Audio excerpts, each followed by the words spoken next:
আমি এমন গুনাহ করেছি যে গুনাহ আমার আল্লাহ ক্ষমা করবে না।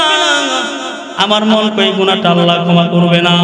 নবীজি বললেন, কেমন গুনাহ করছো যে আল্লাহ ক্ষমা করবে না? তোমার গুনাহটা কি আল্লাহর আসমানের থেকে বড়?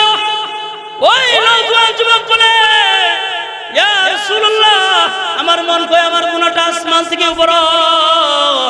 আল্লাহর নবী আবার জিজ্ঞেস করলেন, উমর, ও যুবক, তোমার গুনাহটা কি জমিন থেকেও বড়? নবীজির এই কথা শুনে ওই যুবক বলে, ইয়া রাসূলুল্লাহ, আমার মন কয় আমার গুনাহটা জমিন থেকেও বড়।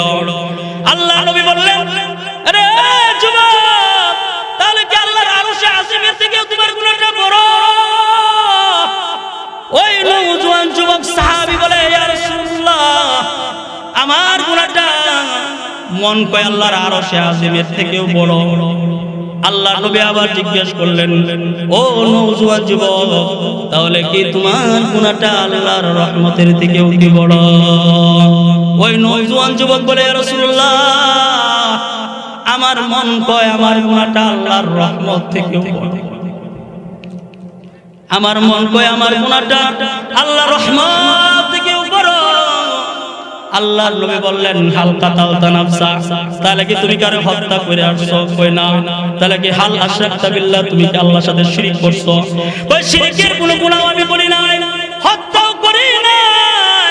আল্লাহর নবী বলে, ও নওজোয়ান যুবক, তোমার গুনাহর বর্ণনা যদি না দাও তাহলে তো আমার বোঝা সম্ভব না। কথা বলেন ঠিক কিনা? তোমার গুনাহটার বর্ণনা আমাকে দাও, দেখি না তোমার গুনাহটা কেমন বড়। ওই নওজোয়ান যুবক যখন বলল, ইয়া রাসূলুল্লাহ, আমার গুনাহটা আল্লাহর রহমত থেকেও বড়, তখন আল্লাহ রাসূল বললেন, বলো তোমার গুনাহটা কত বড়, কেমন তুমি গুনাহ করেছো, বর্ণনা করো। ওই নওজোয়ান যুবক সাহাবী বলেন, ইয়া রাসূলুল্লাহ, আমি একজন মদিনার দুশ্চরিত্র যুবক, মদিনায় কারো যদি ইন্তিকাল হয়, আমার কানে খবর আসলে আমি ওই কবর খনন করে কবর থেকে কাপড়ের কাপড় বের করে বাজারে বিক্রি করে আমি আমার জীবিকা নির্ধারণ করে আমার জীবিকা চালাই। আল্লাহ নবী বললেন, এ যুবক, তারপরে কি হলো? যুবক বলে, ইয়া রাসূলুল্লাহ, হঠাৎ একদিন মদিনার রেশমি সুন্দরী যুবতী একটা মেয়ের মরণ হয়েছে, আমার কানে খবর এসেছে। আমি ওই খবর পাওয়ার পরে রাতের বেলায় ওই কবর খনন করে আমি কাপড়ের 5 টুকরো কাপড় যখন ধরে নিয়ে যাইতেছিলাম, এমন সময় শয়তান আমার কানে ভর করেছে। আমার কানে শয়তান ভর করে বলে, এই নওজোয়ান যুবক, কাপড়ের 5 টুকরো কাপড় নিয়ে তুই সন্তুষ্ট হয়ে গেলি, খুশি হয়ে গেলি, কিন্তু কবরের মধ্যে যারে রাখলো তারে তো তুই দেখলি না। তার মতো সুন্দরী যুবতী তোর জিন্দেগিতে কোনোদিন দেখোস নাই। তুই চাইলে তার সাথে তোর যৌবনের খায়াস মিলাইতে পারস। আল্লাহ নবী বললেন, ও যুবক, বলো না তারপরে কি হলো? নওজোয়ান যুবক বলে, ইয়া রাসূলুল্লাহ, শয়তান কাঁধে বর করার পরে আমি ওই কবরে ওই রেশমি সুন্দরী যুবতীর সাথে আমি জিনায় লিপ্ত হয়ে গেলাম। জিনা করে যখন আমি বাড়ির দিকে যাওয়ার দিকে রওনা হলাম, এমন সময় মেয়েটাই যেন আমাকে ডেকে ডেকে বলতেছে, আরে যুবক, এইটা তুই কি করলি? এই হাজারো হাজারো কবরবাসীর সামনে তুই আমার বেইজ্জতি করলি, তুই আমার ইজ্জত নষ্ট করলি, এটা তুই কি করলি? নওজোয়ান যুবক যখন এই কথাগুলো বর্ণনা করতেছিল, চোখ দিয়ে তার পানিগুলো ঝরতেছিল। নবীজি ওই মহিলার সাথে, রেশমি সুন্দরীর সাথে যখন মেয়েটা আমাকে ডাক দিল, কাফনের 5 টুকরো কাপড় আমি ওই কবরে মিলা দিয়া চলে এলাম।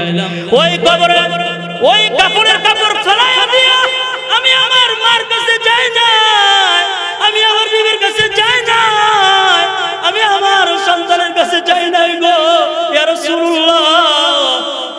আমি এমন গুনাহ করেছি, আমার মনে বুঝে এসেছে আল্লাহ আমারে ক্ষমা করবে না। এই জন্য গুনাহ মাফের আশায় কিছু জিনিস আপনার কাছ থেকে নেওয়ার জন্য নবীজি আপনার দরবারে আসছি। বলেন না নবীজি আমার এই গুনাহটাকে আল্লাহ মাফ করবে। নবীজি বললেন, ও যুবক, তোমার গুনাহটা বড় তো সাংঘাতিক। নবীজি যখন বলল তোমার গুনাহটা তো বড় সাংঘাতিক, এই কথা বলার পরে যুবক এক সেকেন্ড নবীজির দরবারে থেকে বিদ্যুতের বেগে দৌড় দিয়ে মদিনার সবচাইতে উঁচু পাহাড়ের উপরে উঠা কান্না শুরু করে দিছে। তার কান্নাটা এমন কান্না ছিল, কানতে কানতে চোখের পানির বদলে রক্ত প্রবাহিত হইতে লাগলো। সে এমন ভাবে কাঁদতেছে তার বস্তুগুলো শুকিয়ে হাড্ডিতে পরিণত হয়ে গেছে। 40 দিন পর্যন্ত এইভাবে কাঁদতেছে আর বলতেছে, মালিক গো, আমার আর কোনো দরজা নাই, আমার আর কোনো জায়গা নাই, তুমি যদি ফিরাইয়া দাও গো মাওলা, আমি কার কাছে যাবো, কই যাবো? নিজের মারে সাইরা দিছি, নিজের বাবারে সাইরা দিছি, আমি আমার বিবিকে সাইরা দিছি গো আল্লাহ, তুমি কি আমারে মাফ করবে নাকি? এইভাবে যখন দোয়া করতেছিল তখন এই মুহূর্তের সময় আল্লাহ তাআলা জিবরাইল আমিনকে পাঠাইয়া দিল নবীজির দরবারে। নবীজির দরবারে যখন আসলো, নবীজির দরবারে আয়েশা বলে, ও গো নবীজি, আল্লাহ আপনারে সালাম জানাইছে। নবীজি সালাম দিলেন, বললেন জিবরাইল। জিবরাইল বললেন, গো নবীজি, আল্লাহ তাআলা আমাকে 3টা প্রশ্ন করতে আপনাকে বলেছেন, 3টা প্রশ্ন আপনাকে করব। জিবরাইল আমিন তখন বললেন, গো নবীজি, কুল কায়নাত মাখলুকাত আপনি বানাইছেন নাকি আমার আল্লাহ বানাইছে? আল্লাহ নবী বললেন, জিবরাইল, এটা তুমি কেমন প্রশ্ন করলে? আমার কুল কায়নাত মাখলুকাত আমার আল্লাহ বানাইছে, আমার তো আমার আল্লাহ বানাইছে। 2 নম্বর প্রশ্ন, কুল কায়নাত মাখলুকাতের রিজিকের ব্যবস্থা আপনি করেন নাকি আমার আল্লাহ করে? নবীজি আবার বলতেছে, জিবরাইল, কুল কায়নাত মাখলুকাতের রিজিকের ব্যবস্থা তো আমার আল্লাহ করে, আমাকে তো আমার আল্লাহ খাওয়ায়। 3 নম্বর প্রশ্ন, নবীজি, এই কুল কায়নাত মাখলুকাতের মধ্যে যত ইনসান আছে, ওই ইনসানকে আপনি মাফ করেন নাকি আমার আল্লাহ মাফ করে? ওই মদিনার উঁচু পাহাড়ের কিনারায় গিয়ে সে কান্না করেছে। সে এমন ভাবে কান্না করেছে গো নবীজি, সে এমন ভাবে কান্না করেছে, সে কান্না করতে করতে তার বস্তুগুলো হাড্ডিতে পরিণত হয়েছে। তার চোখের পানির বদলায় তার চোখ দিয়া রক্ত প্রবাহিত হওয়া শুরু করছে গো নবীজি।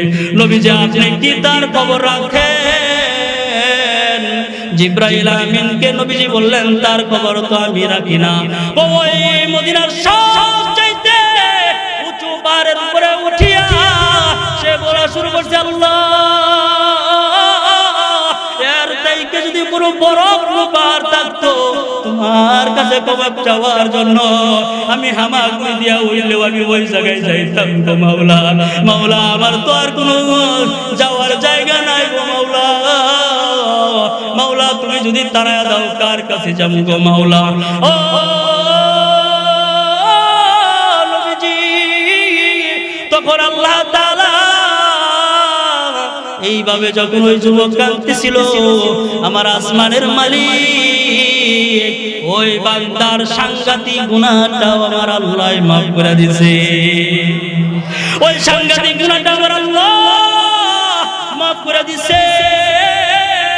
ও নবীজি, আপনার 3-4 জন বড় বড় সাহাবীদেরকে ওই পাহাড়ের কিনারায় বলেন যাওয়ার জন্য, তারা যেন তাকে পৌঁছায়া বইলা দেয়, আরে যুবক, তুই কত বড় সাংঘাতিক গুনাহ করছস, আমার আল্লাহ তাআলা তোর সাংঘাতিক গুনাহটাও আমার আল্লাহ মাফ করে দিয়েছে।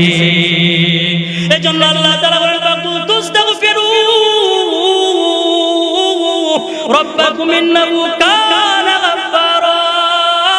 আল্লাহ তাআলা বলেন, আয় আয় আয় আয় দিকে যাস না, আমার কাছে ফিরে আয়। আসমান পরিমাণ যদি গুনাহ করস, জমিন পরিমাণ যদি গুনাহ করস, তুই যদি পাহাড় পরিমাণ যদি গুনাহ করস, তোর গুনাহটা যদি সাংঘাতিক হয়, বান্দা তোর চোখের দুইটা অশ্রুর পানি ফালায়া দিয়া তুই যদি এখন এই মুহূর্তে তোর দুইটা চোখের পানি ফালায়া যদি আমার কাছে কাঁদস, আমি আল্লাহ তাআলা তোর সাংঘাতিক গুনাহটাও মাফ করে দিব।